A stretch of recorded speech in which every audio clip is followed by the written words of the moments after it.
السلام عليكم، مرحبا بكم معايا فيديو جديد. رمضان مبارك، سعيد عليكم.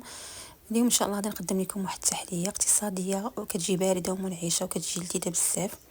غنديروها بالبرتقال اليوم. كما شفتوا انا احتاجيت للحليب بارد. غناخذ البسكوي، اي نوع ديال البسكوي عندكم. انا استعملت هذا اللي كتشوفوا في الشاشه. يمكن لكم ديروا هذا العادي او ديروا ديال الشوكولات، اي نوع تتبغيو نتوما ولا كيبغيو الوليدات ديالكم. كنشدوا البسكوي ديالنا كنديروه في الحليب بارد كما كتشوفوا. من بعد كنوضعوه في هذا المول هذا. يمكن لكم تستعملوا اي مول عندكم، مربع ولا دائري ولا اللي عندكم. هاد التحليه ما تندخلوهاش الفران، صافي كتكون واجده. هنا بعد ما سترت البسكوي ديالي، دابا غندوز باش نحضر. غنخليه على جنب. غندوز باش نحضر الكريمه. بالنسبه للكريمه انا استعملت الكريمه السائله. يمكن لكم تستعملوا الكريمه شونتيي اللي كتكون بودره. انا استعملت القشده الطريه، ضروري تكون بارده، تكون بارده مزيان. ضفت ليها السكر ودابا غادي نطربها مزيان بالطراب الكهربائي حتى كيتضاعف الحجم ديالها وكتولي عاقده، يعني ما كتبقاش جاريه. الا بغيتو الكريمه تنجح لكم خاص الكريمه تكون بارده. حتى دوك الحديدات ديال الطراب الكهربائي حتى هما دخلوهم المجمد، بردوهم مزيان باش كتنجح لكم. هنا بعد ما تضاعف الحجم ديالها واحد شويه غادي نضيف ليها الجبن. بالنسبه هذه الاضافه كتبقى اختياريه. يمكن لكم تضيفوا بيرلي، تضيفوا داني ديال الكراميل، ديروا غير فاني، تضيفوا اي حاجه بغيتوها ضيفوها.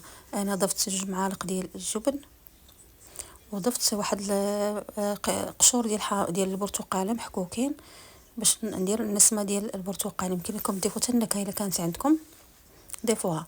صافي انا غادي نبقى نطرب مزيان كما كتشوفوا على هذا الشكل. وانا كندور طرب باش كنعاود الكريمه باش انها تطلع. ها هي هو الشكل ديالها كما كتشوفوا. جات ناجحه، جات عاقده مزيان.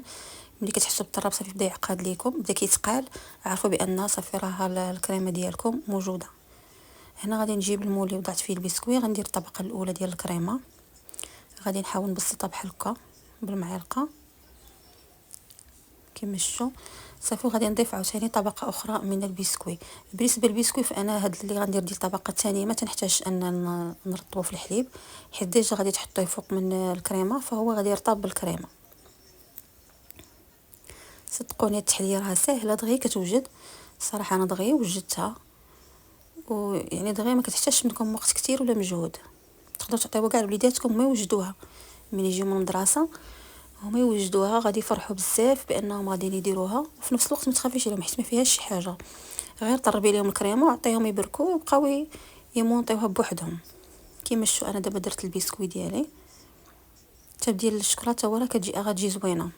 الا درتو ديال الشوكولاته يمكن لكم ديروا في الكريمه ديروا دانيت ديال الشوكولاط وتزيدوا البودر كاكاو باش كتولي الكريمه ما كتبقاش بيضه، كتولي شويه مائله للسواد. صافي هنا بعد ما رطبت البسكوي هنايا عاود غادي ندير واحد طبقه اخرى من الكريمه. غادي نبسطها حتى هي مزيان كيما شفتوا. غادي نبسطها وغادي ندخلها الثلاجه تتبرد مزيان. ومن بعد غادي نزينها من الفوق بالطبقه اللي قلت لكم ديال البرتقال، اللي كتجي واحد الطبقه كريميه كتجي رائعه بزاف. بالنسبه للكاميرا اللي بقات ليا فانا غادي نعمر بها واحد 2 كيسان. خديت البسكوي كما شفتوا هذا، رطبته في شويه ديال الحليب وفرتته. يمكن لكم طحنوه تنطحون حتى هو يجي زوين. حتى في التحليه هذه تقدروا ديروا الطبقه الثانيه مطحونه، ولكن الطبقه التحتانيه اللي كتكون في المول تقدروا تطحنوها، ولكن هكاك حتى هي كتجي مزيانه. كيما شفتوا انا درت الكريمه. غندير عاوتاني واحد شويه ديال البسكوي غادي نفرتو. الا عندكم شي فواكه يمكن لكم ديروا الفريز، البنان، الكيوي، اي حاجه يمكن لكم ديروها تعزوا بها يعني المذاق ديال هذه التحليه ديالكم. صافي دابا غادي نعمر بحال هكا وغادي نستمر تنكمل الكؤوس. ومن بعد غادي نديرها تبرد في الثلاجه، وعاد ندوزو ان شاء الله باش نوجدوا ديك الطبقه اللي قلت لكم ديال عصير البرتقال. كتجي رائعه بزاف وهي اللي كتعطي واحد النكهه زوينه اللي ما كتخليش اننا نحسوا بديك يعني كنحسوا بان الكريمه خفيفه، يعني ما كتثقلش علينا، ما كنحسوش بان راه ما كتقهمناش. هادشي اللي بغيت نقول لكم، ما كتقهمناش. المهم اخوتي لو وصلتوا حتى لهنا ما تنساوش انكم ديروا لي واحد لايك وواحد الكومونتير زوين وواحد الابوني في القناه باش ان شاء الله نتشجع ونبقى نحط لكم لي فيديو. بارطاجيو مع الاهل والاحباب وتفرجوا بالفيديو من الاول حتى الاخر، وجزاكم الله كل خير. اي واحد جات بقات لهنا يدير لي لايك في الكومونتير باش نعرفوا راه بقات لهنايا. وصليو على النبي في الكومونتيرات اللي بقات لهنا يكتب اللهم صل وسلم على سيدنا محمد في لي كومونتير باش تحسب لي حسنه ان شاء الله. كيما شفتوا هنايا فانا احتاجيت العصير برتقال، عصرت تقريبا واحد 2.5 كيسان.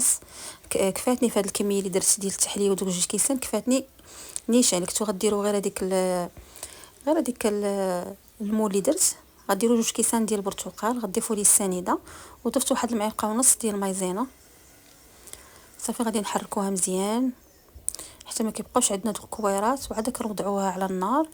صافي كتغلى مزيان، كيعقد لينا الخليط وكنحيدوها من البوطه، كنخليوها حتى كتبرد وعاد كنزينوا بها الحلوه ديالنا من الفوق. صافي هنا بعد ما بردت لي هذيك الكريمه اللي صايبت اللي حضرت، يمكن لكم ديروها حتى بالحامض. انا فايته جربتها شي 3 ايام هذه بالحامض، هي جات غزاله بزاف. هي انا ما درت غير كاس الحامض، عصير الحامض مع كاس ديال الماء، حيت نتوما كتعرفوا بان الحامض شويه مجهد، شويه كيلسع بزاف، فانا هرستو شويه بالكاس ديال الماء والسنيده ومايزينا، وكتزيدوا اللي بغيتو تزيدوا النكهه ديال الحامض. صافي هنايا غادي ندوز باش نكب عليها الطبقه الفوقانيه. ضروري اننا نبردوها مزيان باش ان الكريمه التحتانيه ما تذوبش لينا. هادوك هما 2 كيسان تا هما اللي صايبت، هما غادي ندير ليهم. الا ما بغيتوش ديروا هاد الطبقه يمكن لكم تكتفيو ديروا غير شي اخر ديال الشوكولاط من الفوق. هاي دابا حيت دابا متوفر الليمون، يعني الانسان يستغلو ويدير شي حاجه اللي هي مزيانه. صافي غادي نكبو بحال هكا من الفوق على الكيسان وعلى الحلوه حتى هي من الفوق كما كتشوفوا في الفيديو. صافي وغادي نوضعهم في الثلاجه حتى يبردوا مزيان ونقدموهم ان شاء الله بالصحه والراحه. صافي كما شفتونا بعد ما درنا ديك الكريمه كامله وضعناها فوق من التحليه ديالنا فوق الكريمه، كندخلوها تبرد. ضروري تبرد مزيان. الا كنتو زبانين عليها دخلوها للمجمد واحد نص ساعه باش كتبرد مزيان، هي كتكلا معلكه ماشي جامده. صافي وما تنساونيش خوتي من لايك، ونتمنى لكم تجربوها وتنال اعجابكم. السلام عليكم.